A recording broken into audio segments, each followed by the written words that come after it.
Welcome to Howz Yer Stool, the show where we pull up a stool and find out how things are really going. Not just the gigs, not just the music, but what's happening when the amps and the lights get turned off. Because if you ask a musician how they're doing, you'll get one answer, but if you check their stool, you might get the truth. I'm your host, Dave Randall, and today I'm sitting down with Martin Laporte.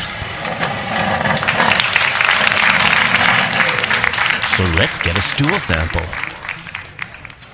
Well, how are you doing today, Martin? I'm great, Dave. Thanks for inviting me. This is great. Well, thanks you for coming all the way out here, and looking forward to some lively conversation. Definitely. So as I said, it's Martin Laporte. Can I call you Marty? Yes. I've called you Marty most of the time I've known you. It's nice to have you, and thanks for joining us. Thanks for coming out here. My pleasure. We're going to look at your stool from both sides, but before we get into it, tell us a bit about yourself, your age, your real name, if you have a real name, your real hair color, your pronouns, whatever you want. Just let us know a little bit about where you're from, where you got before you got into music, like little Marty Laporte. Well, I was born in 1965. I'm 60 years old, and I've basically been playing music all my life. I've been playing drums for 43 years, and I've been teaching for 35 years. And I started playing drums. Well, first of all, my entire family was very musical. Mm-hmm. My parents listened to anything from Robert Charlebois, Jean Ferry, Genesis, Frank Zappa, the Modern Jazz Quartet, Emerson, Lake and Palmer. It was just this, and all my sisters were for Yes and Gentle Giant and stuff. So there was so much different music. Robert Charlebois, which is he's a French Canadian singer, and then you got Frank Zappa. So the difference in influences, and it was amazing. And my parents always told me I would always listen to music, and so that really touched me. It really made me feel like explore all kinds of different things, and. When we moved I was born in Montreal, and we moved to Sherbrooke for 7 years, and we came back to Montreal for in '76 with the Olympics, the Montreal Olympics. When we moved in, it was in Outremont, and when we moved in, all the boxes, everything had to be unpacked. My dad unpacks the stereo system, and he puts on this record, and I just remember, one of the songs started with a drum intro. And it was Emerson, Lake and Palmer's first album. And that started everything for me. It's just like the performances, the incredible musicianship, the complex music. And so then when I went to high school, when I graduated high school, all my best friends were all musicians, mostly guitar players. And they said, well, when we graduate, we should form a band because we're all like into Rush and Led Zeppelin and the Rolling Stones and all kinds of stuff. So basically we got together and said, okay, so we're going to get the band together. So we need a bass player. So Martin, do you want to play bass? I'm like, sure, why not? You hadn't started drums yet? No. Okay. But I was pretty much banging everywhere. So, well, that's what the story is coming to. So for my 17th birthday, which is when I started, I asked my parents, can I have a bass and a bass amp? And they said, absolutely. If you're serious, no problem. We'll get you that. So the day before my birthday, I get this phone call from one of my friends. He says, no, man, I'm going to play bass. You have to play drums. You're like banging everywhere anyway. So I said, okay. So I asked my parents, can I have a drum set? They said, sure, no problem if you're serious, And that's actually when I saw my sisters look on their faces like, oh my, getting a drum set. So the next day on my birthday, we went to Jack's Music Store, which is right next Steve's on Saint-Antoine. I remember that. And I got this drum set, 1982 Westbury, sky blue Westbury, that I still own and use today. Oh. And it's actually been in a couple of floods in the basement. And we started playing. We were not great musicians, so all we could do was play originals. Cool. Yeah, we played like the covers came a little later, but we went to one of the guitar players' garages, and all we did was covers. We were called Salt and Pepper. Then we changed it to Circus, And the thing about this first band is that it made me really appreciate the gang mentality of a band. You have to love the people you play with. I don't care how good they are. I would rather play with somebody who's not as good, but who's a great person, than a great technical musician who's not a nice person. So this is what I've been looking for my entire life. People that I enjoy spending time with, instead of like, wow, he or she is a great musician. And it's always worked out because, of course you have to be good to play in the band. There's no getting around that. But you have to be a nice person because we've been through so many stories and stuff. So that was my first experience. I've met my wife Debbie through music. We were playing in a band with some great friends, and she auditioned as a singer. And 6 months later, we were going out together. Oh wow! Yeah. So that was basically it. And then through the 80s, I started playing. It was like 4 or 5 nights a week. And then the 90s, I only did corporate and weddings. I had roadies. It was a fantastic experience playing these huge Italian weddings in front of like 1,200 people. And I've got so many stories about that. I'm sure we'll get into it. And then in the 2000s, I started playing more blues and rock and roll and with some local artists, and that's basically what I've been doing recently. I mean, not as much as I used to, but I've concentrated more on teaching in the last few years, because the playing is not that often as much as it used to be. Which we'll get into later too. So that's basically it. But like I said, it's playing drums for me it's a passion. I've always practiced. I've always enjoyed getting better. And, whatever style, whatever music, I just don't care. As long as it's good and it's well played and it's with people that I like, I'll do it. It's no problem. Oh, yeah, you are a professional in every sense of the word. I have to say, one of the more professional musicians I've ever worked with. Like, just your dedication, your attention, your focus, it's top notch. Well, the reason why I do that is because when I play with somebody like you, that's what you bring out of me. That professionalism, it's that's nice. It's completely reciprocal. So, regardless, anybody who says that about me is because you bring that out of me. It's very, very, very simple. I think I've told you this story. I have a very solid memory working with you. As you know, I never really had a band. It was whoever. And this one particular night, was down here in Hudson, and had a bass player sitting in with us, and great bass player, difficult personality. I think I know where this is going. And I'm the front man for this, and I'm talking to the audience, and I hear out of my ear over here, this guy is saying to you, we're about to start whatever the song was, and he's going, let's do it like this, let's do it like this. And you said, he's the band leader. Yeah. I'm going to do what he wants. Yeah. I was never so flattered in my whole life by that. I was like, nobody's ever stood up for me like that. That was outstanding. I know exactly who you're talking about. You remember that moment? Oh, yeah. So we don't name names, and we don't shit on people here, but we can talk about events and situations. Excuse me. See, I'm going to edit that. So, okay. So let me just roll back a bit here and catch up with ourselves. You started off in what I imagine as to being a very progressive 70s music environment with your family and your parents and everything. Was there a style of music or a band or a record that you heard that you go, oh, I want to be like that? That picked me up. Or was it just the cumulative effect of all of this? It's I was at summer camp in 76, and we were having lunch outside, and Shom was playing on the speakers, and this song comes up, and it's just like, what the hell is this?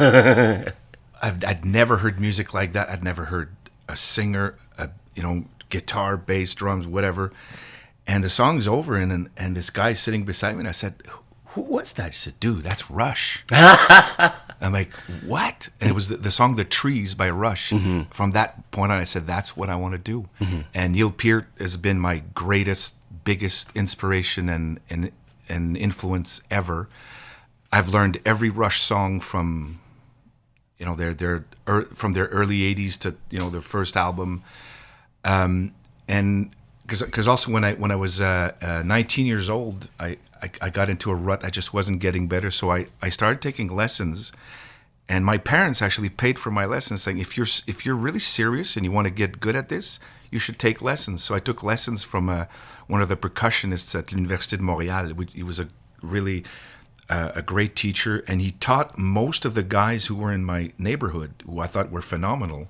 He taught them, so I said, well, if you can do that with those guys, So I just wanted to get better, and one of the things that my teacher Marcel Brun, which is very important that I mention his name, he said, if you want to get better, you have to challenge yourself. Mm-hmm. You have to play things that are difficult, and he was extremely difficult on me, like for technique and mm-hmm. sight reading and all that kind of stuff. Even solfège, we did some xylophone stuff, and he says, well, if I want to get good at, I'm gonna, but we never touched on Rush in the lessons because you had other ideas, but that was my biggest learning. But after that, it was everything from Genesis to Emerson, Lake and Palmer to Asia to mm-hmm. Steely Dan to and a lot of people tell me that I'm basically like a jukebox. Like I know so many. It's crazy. I know so many songs because I've learned them all. Because there was one time I was learning. Like I said, I have to do this. I have to learn a song exactly note for note to where the drums disappear. And I did that with Heat of the Moment by Asia. Yeah. And when I was finished, I started crying. It was the most incredible experience. And I did that to most of the songs that I want the drums to disappear. And that's how I grew. And the other thing also is that technically, I never struggled with technique.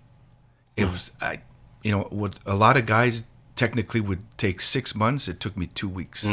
Good for you. The sight reading was a nightmare. Solfège and reading music was a nightmare. So I think it was that mathematical mind that I don't have. But all the rudiments that I know, it took me 2 weeks. I would do 20 minutes a day, and it was done. So technically, it was very easy for me. So learning songs was easy because I was mm-hmm. I could technically come at least get to those drummers level. But it was Rush. It was Zeppelin. Yeah, Led Zeppelin was probably my other one. Mm-hmm. The song remains the same. The soundtrack, that I know every scream from the audience in that soundtrack. But there's been so many influences. But I have to say Jeff Porcaro, Steve Gadd, and Stuart Copeland are my other the four drummers are Neil Peart, Jeff Porcaro, Steve Gadd, and Stuart Copeland. Mm-hmm. And I have hopefully an interesting story with Stuart Copeland. So I hope we get to that one. Yeah. But that's what it is. Do you remember your first live show performing? Your first? Oh, absolutely.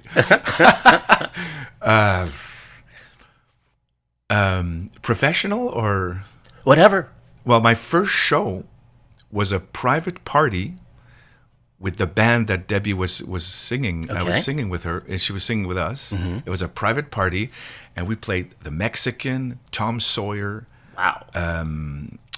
Any Way You Want It. We did Don't Tell Me You Love Me. It was this band that played all these songs, and I have a recording of us playing, and we were really good. Yeah. Really tight, really good. And this was around what year? That was 86. Oh, okay. 86, 87. Okay. Yeah. And then I quit the band because I wanted, to succeed in the music business. So I auditioned for this band. It was a band called Public Address. It was all originals. And our first gig was at the American Rock Cafe downtown. I know the place. Where was it? It was around St. Catherine. No, it was up. It was up closer to Maisonneuve. Maisonneuve. Yeah, yes.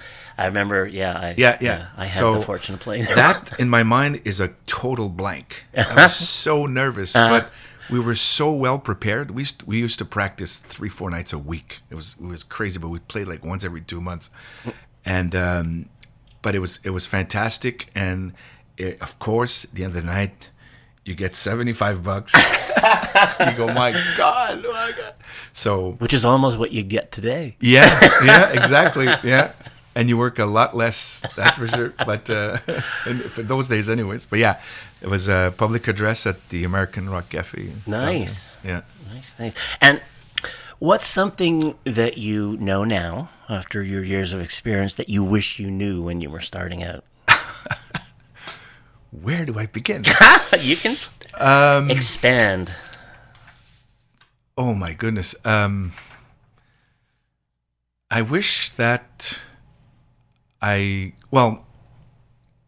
do remember that when I started to play a lot in the bars to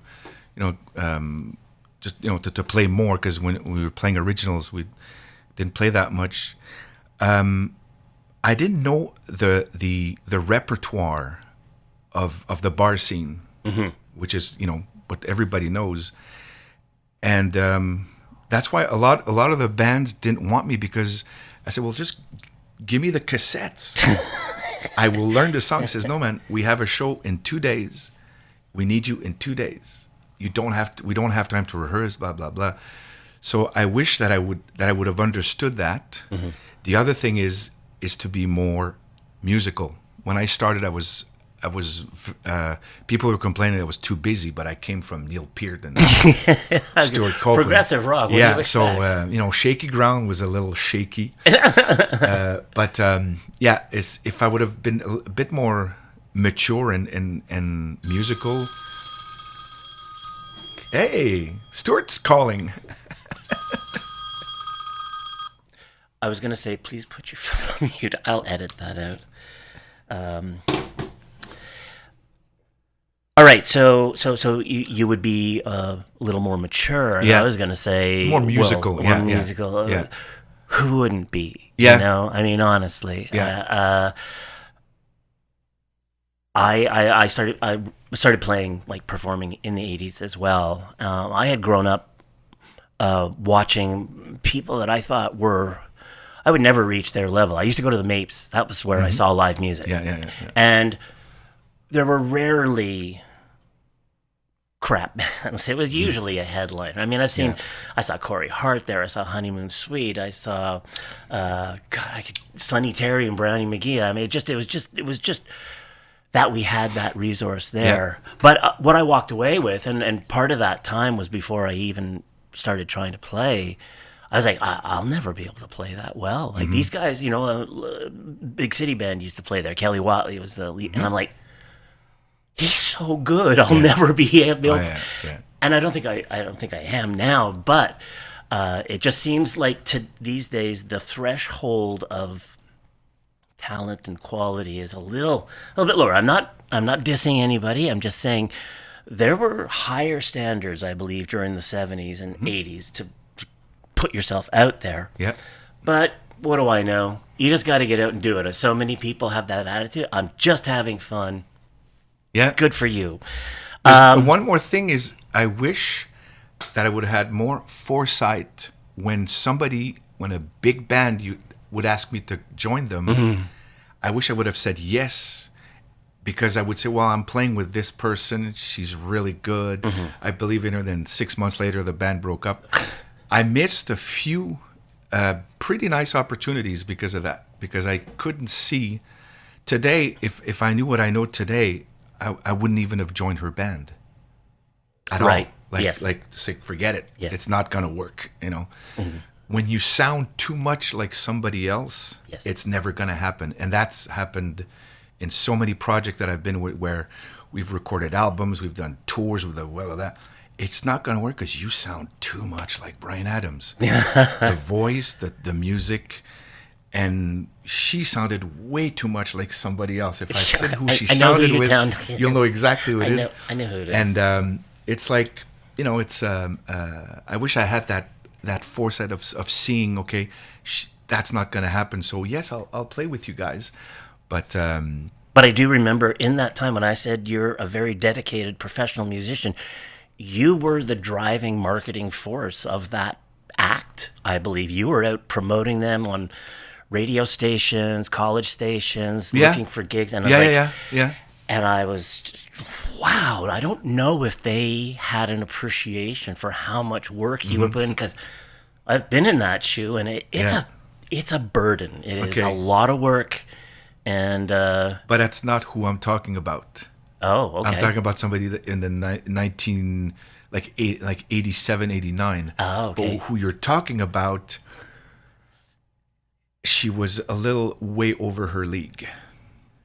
She went a little too far vocally. Out of her league. Out of her league, vocally, yes. So if she would have stayed in that kind of alternative rock kind of a thing, she would have made it. But she took an R&B turn, and she didn't have the voice for that. But there's so many other things, like not being able to handle the pressure, not understanding that you have this incredible song. Why aren't we playing it? But yeah, I know exactly who you're talking about. Yeah. Well, you've had just so many experiences playing with so many different. I paid for the first album, for God's sake. Yeah. You need an agent. I'm not volunteering, but you need some. Jesus, I need somebody who can say no for me. Yeah. You need somebody who can say no for you. Okay, well let's move into the actual, like, the gigging life and stuff. So you're teaching. That's your main gig. Yeah. Right. And you're playing with, you can say it. Oh, I'm playing with Matt Rock. Matt Rock. Singer, guitar player. We have an album we released. We actually had a song that was on the radio for a long time. I think it was 8 weeks at number 1, and but for a year was on a rotation. And we're playing festivals. We're playing all around Montreal. We got 2 gigs this week. Got 4 gigs next week, or 3 gigs next week. Wow. And actually on Sunday we have to show up at the venue at 8 in the morning. 8 in the morning? Yeah. Sound check is at 10 a.m. and the show is from 12 to 2. But it's a huge event. Okay. And visibility, yes, it's not, you don't really pay to get play to get recognition, but in that case I say, yeah, I'll be there at 8. It's not the most outrageous. I did a gig with a band. This was in the 80s. It was at the Holiday Inn on the corner of St. John's and the Trans-Canada. It was a telethon for I don't know what. It was being put on by CTV or whatever. And we got scheduled at the 4 a.m. shift. Yeah. Oh, man. I'm usually just getting home at 4 a.m. Yeah. Anyway, we did it to an empty room, and Yeah. You just got to chalk up when you're young. Yeah. And to all you people who are under 40 out there, just do it. Yeah. Okay. Even if it's messy, you need the experience. Yeah. You need to be able to reach our age and have stories like this to tell. Because if you can't look back and laugh, then you're fucked. Yeah. Well, if that in itself, there was that band Public Address. We did this show at Peel Pub on St. Catherine, and it was 7 nights in a row. So we're going to be 7 nights in a row. I'm going to bring my drum set. Okay. It was humongous, like rototoms, Simmons pads, like 12 toms. And but it made such an impression that I said, okay, so when you're young, you do it, just go for it. Don't worry about it, And now you try and fit your entire kit in the front seat of your car. My snare drum fits on the that's all I need. Okay. What makes a good gig for you? Wow. There could be many factors. Oh yeah. Like, I would have to say the first thing is the repertoire.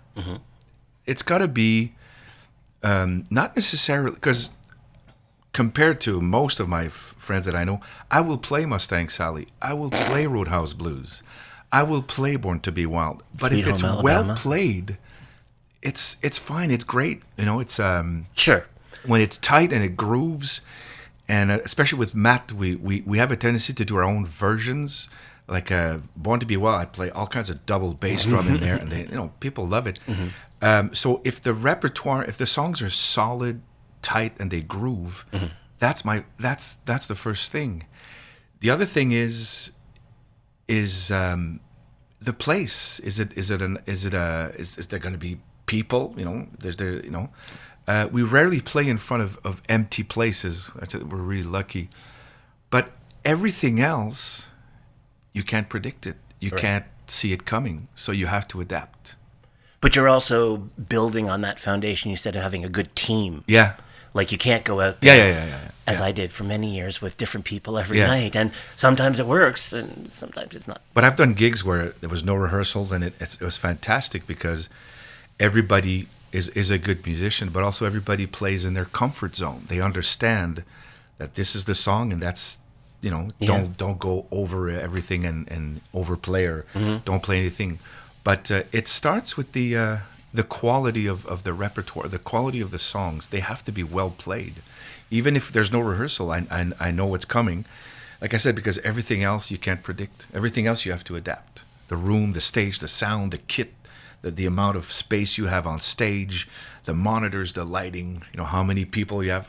There's no predicting that, so deal with it. Yeah. So let's say it's Thursday or Friday night, and you're sitting at home with your wife and watching TV, and you go, "God damn, I gotta go to a gig. I want to sit here and watch a movie and pet my dog and enjoy an evening with my wife." How do you prepare yourself mentally, physically, emotionally? In advance? That never happens. I prepare myself a few days in advance. I mean, I've played with people where I would wake up in the morning, and as soon as I understood I'm playing tonight, I would get anxiety attacks, because they were awful. The people, the band leaders were awful. Not the money, the pay, whatever. If you're gonna play in a band that doesn't rehearse in bars and get paid the money you're being paid, you're going to relax. You're going to let me do what I want to do. If the song is not perfect, then that's it. That's if you want to play that Scorpion song that we haven't played in 3 months, then you're going to have to agree that it's not going to be perfect, Yeah. So that in itself is a great release. If tonight we're just going to have fun and everything's great. The audience doesn't care. They don't see that stuff. Sure. But it's I know what's coming. That's the bottom line. If I get a last minute call, like if I'm watching TV, it's like you need to be there in an hour. I will say yes or no, depending on the situation. I rarely say no. See, that's where you need an agent answering the phone for you. Fuck no. Well, there's no and there's fuck no. Yeah, but I mean, of course, if I like the person, I say. But if I say no, it's really like it's too far or it's too late, whatever. But when I get called for subbing last minute, it's always bands that I know that I enjoy playing with. I don't. It's no one calls you out of the blue. Yeah, or they call me because they know I can handle it, so they're a good band. And Sure. It's not like but also a band that needs the drummer can't make it. Usually they're not that good, so they cancel the show. A band that needs a sub drummer, usually they're very good, so they'll hire a sub. Right. So if our drummer can't make it, we're canceling. It's usually they're not great bands, so it wouldn't be worth it anyways. All right. We could talk about gigs more. We're gonna go back to that though. We're gonna talk about jam nights. Okay. But right now, I want to play something you provided. I want some names. Gonna play a track from Matt Rock. Okay. 2022 album. The song is called En Secret. And let's have a listen to it. And you can provide any commentary over it.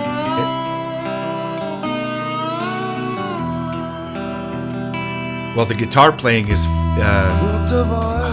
his name escapes me. Well, it's not the guy you have now? No. We needed that kind of slide. Oh, yes. So we hired.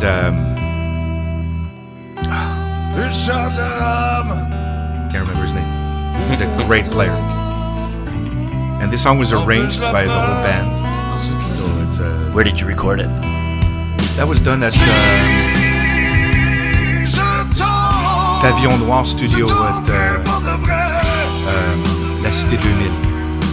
The other two songs were recorded at somewhere in Château Gate studio.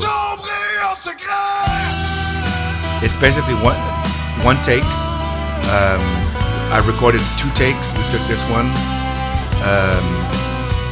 fixed a couple of things, but I'm usually pretty good, but also we've been playing the song for forever, so it didn't take me a long time to So you have a mix of live, original and cover tunes when you're playing with Matt? Yeah, we do one original a set, and we get great reactions. It's the last show we did, somebody actually called out for that song. Yeah.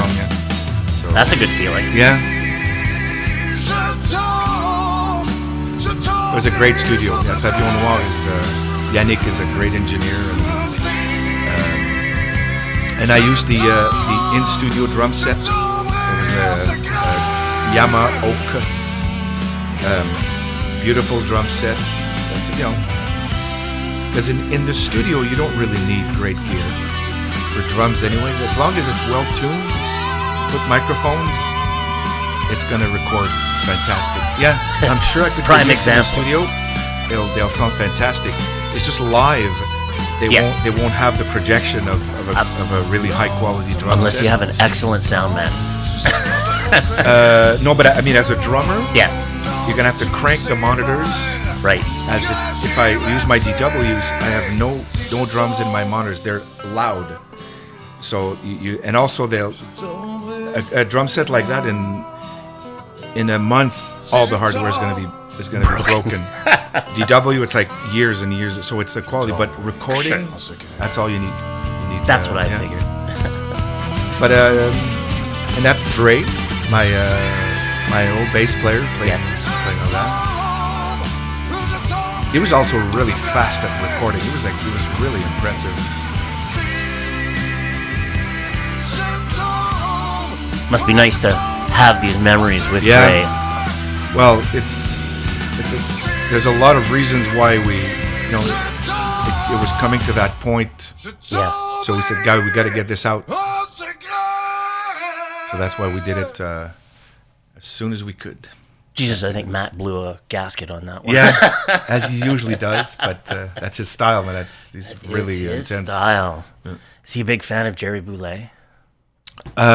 Johnny Hallyday Okay. and Elvis Presley. Those are his big. Okay. But he loves Jerry Boulez. Yeah. Yeah. He's always compared to Eric Lapointe, which I don't get it. To me, it's Johnny Hallyday. He sounds more like Johnny Hallyday. Mm-hmm. But he's got that kind of he's got that tone and that the vibrato in his voice. And he's got great energy on stage, and he's a great frontman. He's really cool. Do you, if you could set your destiny, would you work in the studio full time, or do you still like to do live performances? Oh, that's my ultimate dream. Is the studio? A studio drummer, yeah. Yeah. Because Jeff Porcaro, Steve Gadd, they were studio drummers. If I could choose a career, it would be 3 things: fighter pilot, astronaut, or studio musician. I've done a lot of studio in my life, and if we can get to that story, I've recorded in one of the greatest studios ever. It's always a fantastic, fantastic experience. If you're prepared, you go into a studio, it doesn't take long. I've been asked to do some recordings like last minute, and it's a bit of a challenge, but it's just that experience of sitting down and hearing yourself. It's a great experience.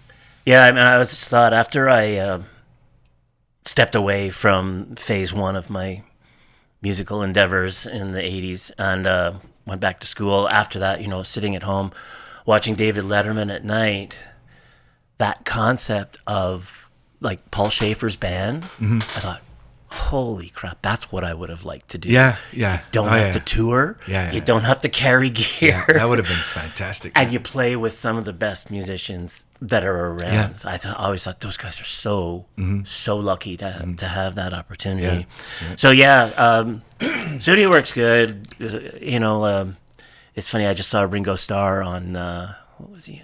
One of the late night talk shows last night, and 85, and he's still doing great. He's still playing his fantastic. He still just put out a new album, The Long, Long Road. The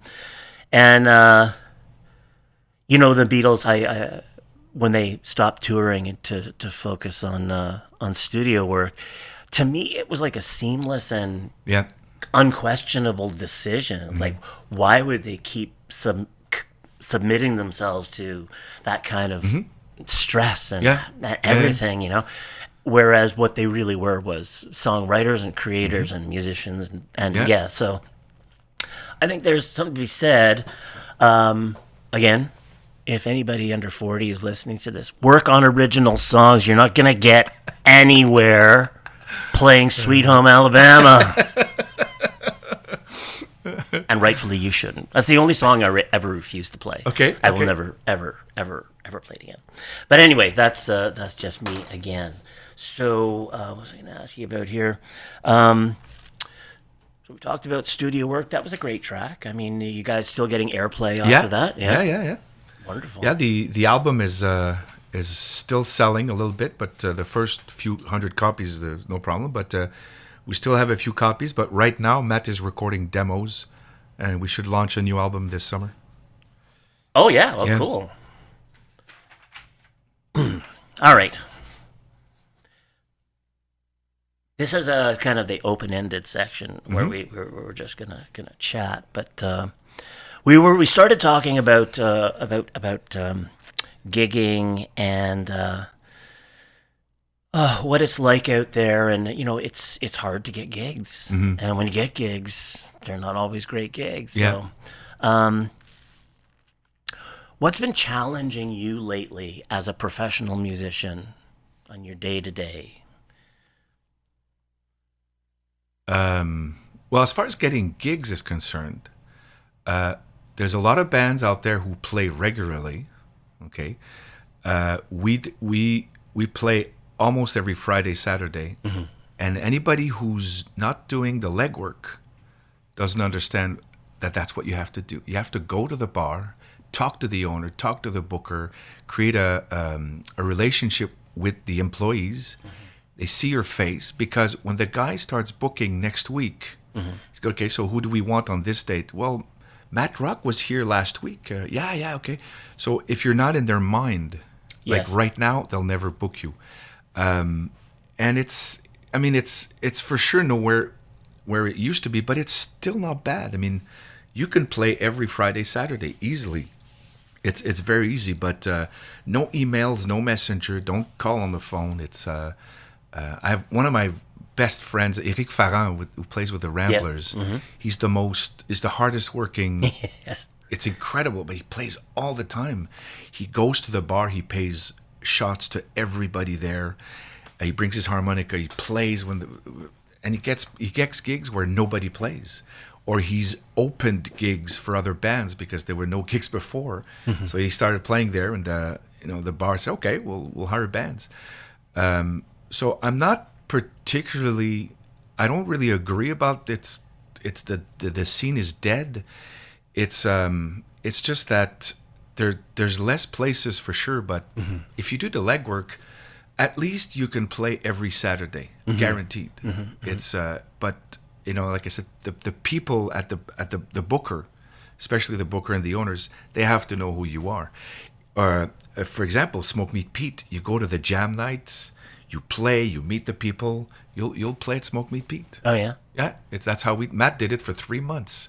Every week he went to the jam night, and eventually I think Andrew, the booker, says, "Okay, man, enough.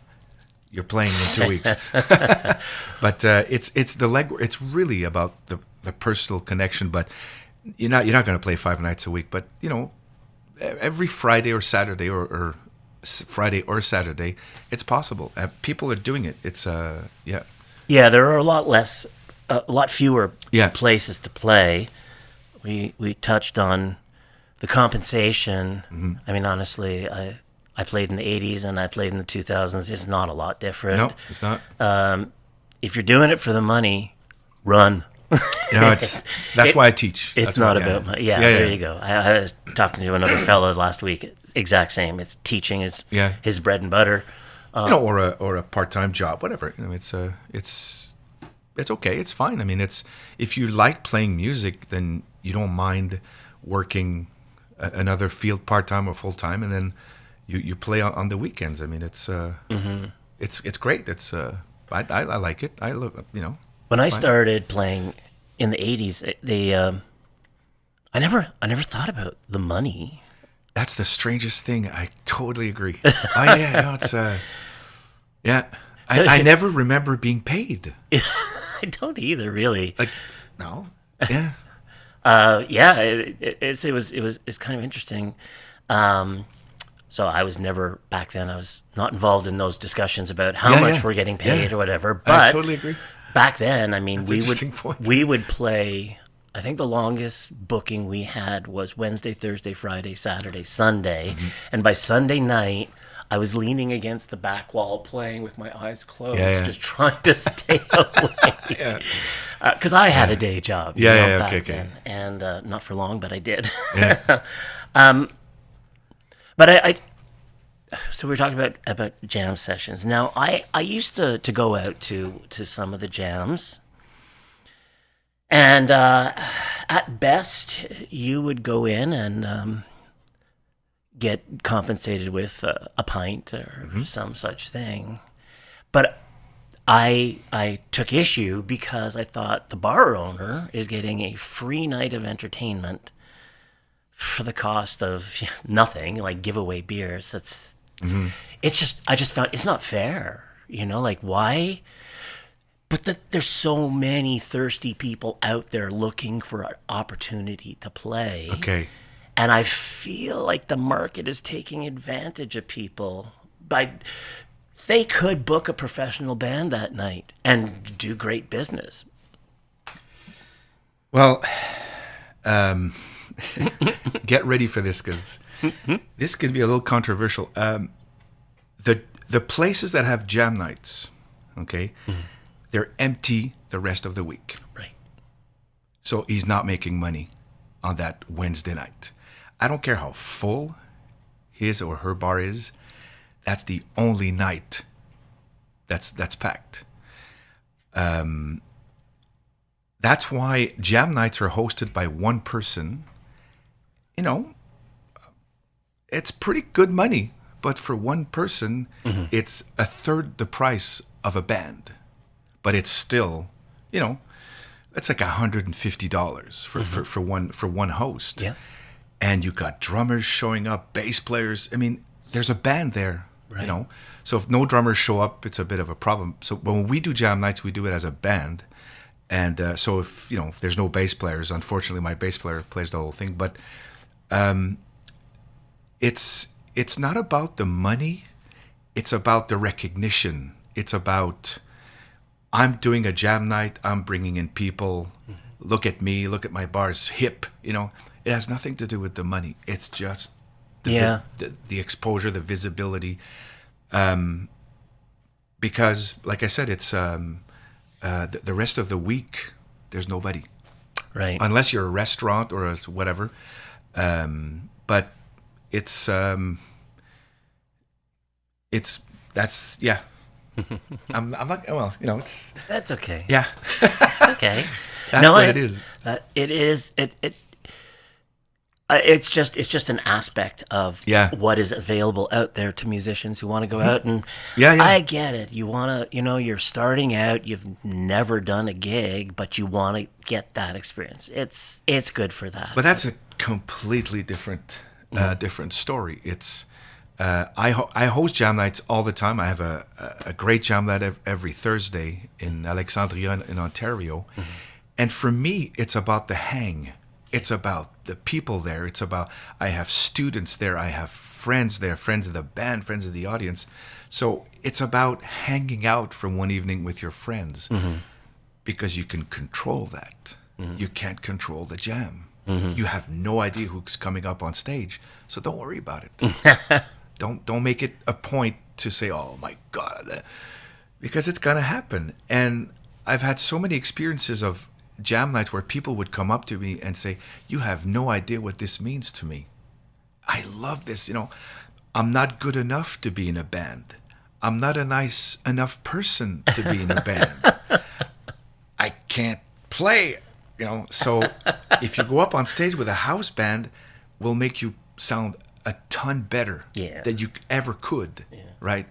To the point where if it's it's never my turn to play, but if they ask me to go up on stage with three other musicians that are they're not that great, I point to one of my students and I go, hey man, it's your turn. Because there is this whole thing about 3 against 1. 3 people will bring you down to their level because you're alone.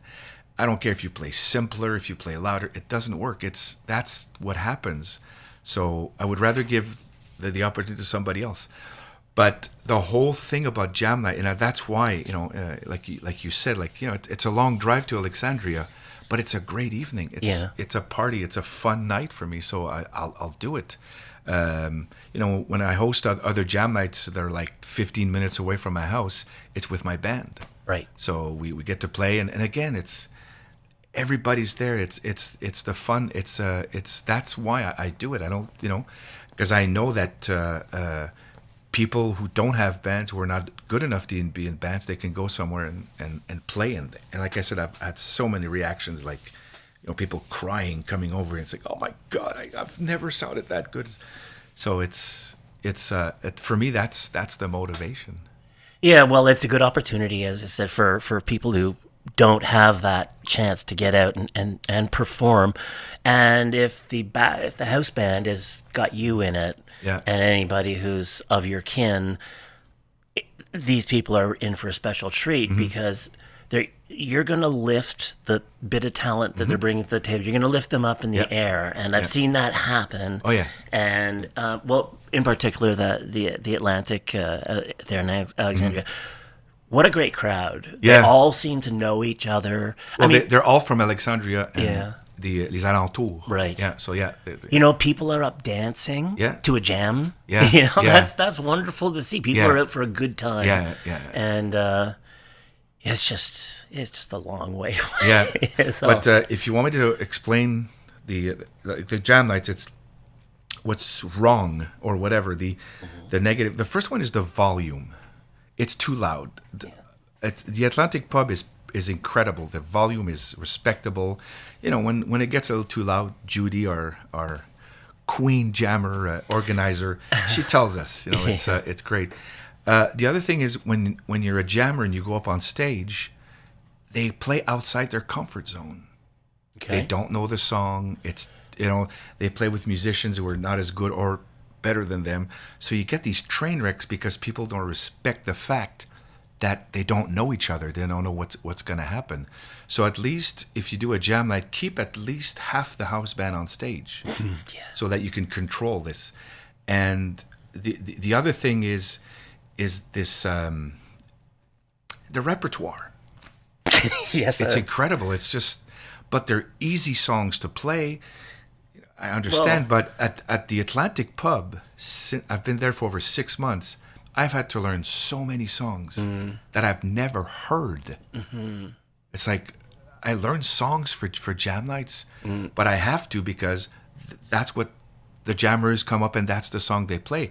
And it could be anything from Little Feat to Pat Benatar to Soundgarden to Pearl Jam. And one time we had this kid come up play guitar like Green Day and No Effects and Bad Brains and stuff.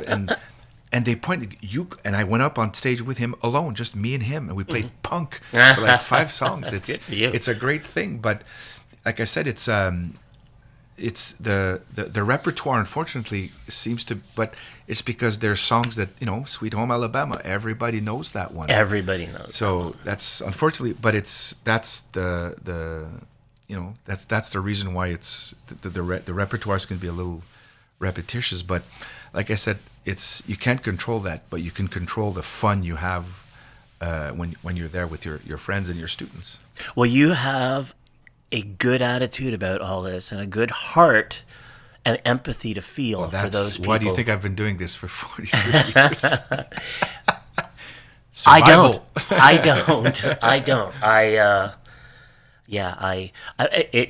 It makes me think of a jam you were playing, and I came out. I didn't go to jams a lot because I was gigging, and it's like I don't need another night out. But I guess I got kind of put off when you talk about the repertoire. It's like, okay, it's a jam session. Most guys come with a bag full of blues. Mm-hmm. It's always a harmonica player. And, blues is 3 chords, fundamentally. You got to pick the right key. Mm-hmm. Yeah. But make sure everyone's playing in A. Oh, well. Just never mind that. I thought you were giving a musical example. Yeah, no. It's just... Wow. What was I going to say there? Okay, so blues, yes. Like I'm not a blues aficionado. I'm not a blues fanatic in any way, but it's a great jam mode. Yeah. But it's when I remember the time I was there, and this guy comes up and he goes, "Can we do Welcome to the Jungle by Guns N' Roses?" Guns N' Roses, and I'm like, Can you front the song? Can you sing it and play all the parts? Uh-huh. Like, I can jam it with you. Yeah. No, I don't. I can't sing. Sit down. I have no heart like that. It's like, come on. If you're going to come, show up prepared, know your song, even if you're doing this with your cell phone looking at the lyrics on. Yeah. I get that. Yeah. My brain fizzled out a long time ago, but I've always used an iPad. But I had a repertoire of 300 songs. I couldn't remember all the words. But anyway, all that to say is, it's good fun for people, and good for people like you who make it fun for them. Because if I was there, I'd be the Simon Cowell of jam sessions. Yeah. Well, basically, it's not about me; it's about you. Yeah. That's how I see it. I'm not here to. Whatever, I'm here to make you sound bad, or I'm here to make everybody play and make sure everybody's happy. But sometimes it's not possible. But like I said, I want to make a T-shirt that says "Welcome to Jam Night." Mm-hmm. Anytime somebody has a complaint, I'm just going to go point to the T-shirt, "Welcome to Jam Night," and in the back is going to be "Bienvenue au Jam Night" for the French people. But yeah, it's patience, but you have to adapt. For that, yeah. If you could collaborate with anyone, living or dead, who would it be? Living, no disrespect to Scott Phillips, but I would play with Alter Bridge. Mm-hmm. That would be my ultimate dream. Kind of thought that. Oh my goodness, it's the absolutely perfect music, perfect band, perfect musicians. Just let me do one tour. It's dead Eddie Van Halen. Yeah. Oh yeah. Yeah. Oh my goodness, I would love to do something with Eddie Van Halen. Yeah. Oh my God, he's just. It's just the most incredible musician. He really is. Even though he gets lumped into that Yngwie Malmsteen and Steve Vai, he was a much more talented musician in terms of writing, arranging, making his parts. Like he could, his fingers would fly over the fretboard, but it was all very melodic. It wasn't just like a bee buzzing around the frets. That's good. Yeah. And is there a musical style that you haven't tried yet that you'd like to?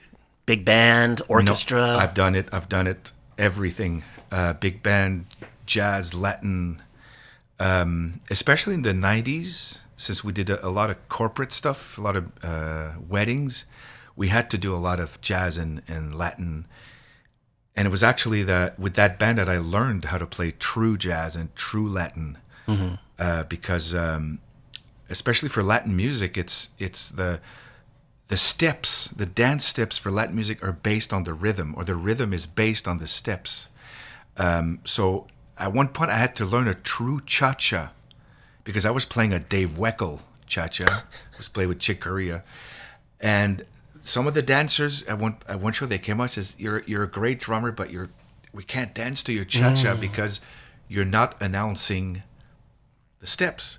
So I went back. So I asked my band, like, give me some tapes, some CDs of, and with the cha-cha, it's the dance step is da da da spin da da da spin. Okay. So if you're playing the bass drum on every beat, the spin is not falls apart. Yeah, it's not differentiated with that. So it's 1, 2, 3 spin, 1, 2, 3 spin. So the spin is two. It's ta ta ta. Doom, doom, ta. So the two Yes, toms announce the turn. Yeah. So with that band, I learned that Latin music is about the steps. It's about the dancers, because we used to play weddings. You have 800 people dancing to cha-chas and pasodobles and bossa novas and waltzes. Like there's a Viennese waltz. There's the German waltz. There's a whatever. It's like it's all kinds of stuff. So if you don't support, and funny enough, when I started playing the real cha-cha, and I did my own independence version of it, and the band was freaking out. It's like, man, you sound like 4 drummers, but I just wanted to challenge myself. And the same dancers, maybe 2 years later, were at another wedding. They said, "Sir, it's beautiful. It's incredible." It's like, wow, because you're playing that also in front of like these huge speakers in front of 800 people. They're gonna hear it. They're gonna hear the kick and feel it. Yeah. Yeah. So it's. I've played every style, but I've really made sure that it's got to be authentic. I mean, I've learned jazz from some of the greatest. I mean, the best thing is Martin. What's his name? Another Martin. He's a drummer from Montreal, and I went to upstairs and I went to see him, and his brush playing is just out of this world. So in between break, I said, so we took a break, and I said, you got to. How do you do that brushwork? And he says, well, let me see you do it. And Martin Auguste, and I started playing, and he stops me, and he goes, the problem is your left hand, the sweeping hand, isn't on the beat. It has to be 1, 2, 3, 4. 1, 2. You have to keep time with your left hand, even if it's going shh. Yeah. So as soon as I did that, I was like, oh my God. And then I would listen to songs that I've heard a million times with drummers playing brushes, and I heard it. I said, oh, that's it. And it just brings out the whole thing. So that's how you play brushes. Like you sweep. You can sweep sideways, round, counterclockwise, clockwise, whatever. But the idea is that you have to understand what makes the music work. And Latin music is about the steps. It's about the accents. Jazz is about... Yeah, that's the other thing is as a jazz drummer, you don't keep the beat. It's the bass player who keeps the beat. In rock music, the drummer keeps the beat, but in jazz, it's reverse. The bass player keeps the beat, and the drummer is just there to, color around the music. So, yeah, I've played metal, I've played punk, and it was never a choice. It was always an opportunity. It was always like, I have the opportunity to play punk, so I might as well take it and learn it correctly. But yeah, I've played pretty much every style. All right, we're sliding into home plate here. Just give you a chance to. It's going fast. Yeah, well, we'll have to do this again. Yeah, for sure. We'll see after the summer how it fares up. Okay. But where can people catch you playing? What do you guys got coming up that you want to plug here? Well, this week I'm playing every Thursday night in the jam night at the Atlantic Pub in Alexandria, Ontario. Anybody who wants to, come down and jam, for sure. Do you have to register at the jam to get up to play? No? Just let them know you're there. They're fantastic. They just know who's there, and they they organize it. No list, no nothing. It's, That's nice. It's incredible. Makes it a little less formal for the but newbies. they're really present. They're always like paying attention to what's happening. Sure. I'm only playing with Matt Rock. I don't have time to play with anybody else. I don't have the energy. So that's my main focus. Okay, so that's my main focus with Matt. We're playing a lot of private parties recently in some festivals, but at Friday we're in Richelieu, so we're a lot out of town a lot. So but if you go on Facebook on Matt Rock Officiel, you'll see all the dates. Yeah, that's where I was looking. Yeah. All right. I wish we had more time to talk, but there are limitations. So we'll wrap it up here. Perfect. Thank you so much for coming out and chatting. Like, I could have done this for another 2 hours easily, and I've got the material for another 2 hours. Good. Excellent. So, but thank you for inviting me. It's this is a little experiment, and you were one of the first people I thought of. I thought, this guy's been around the block a couple of times. Yeah. He's got some pedigree and some experience and some scars. And that's when my theme music should be tripping in. So we'll call it for today, and hit it, maestro. All right, that's a wrap. Huge thanks to Martin Laporte for pulling up a stool and hanging out. If you liked what you heard, go check him out. Support local music, go to a show, buy some merch, and make some noise. Before we go, one last check-in. How's your stool? I'm Dave Randall, this is Howz Yer Stool, and we'll catch you next time. This has been a Bandit Monterey production.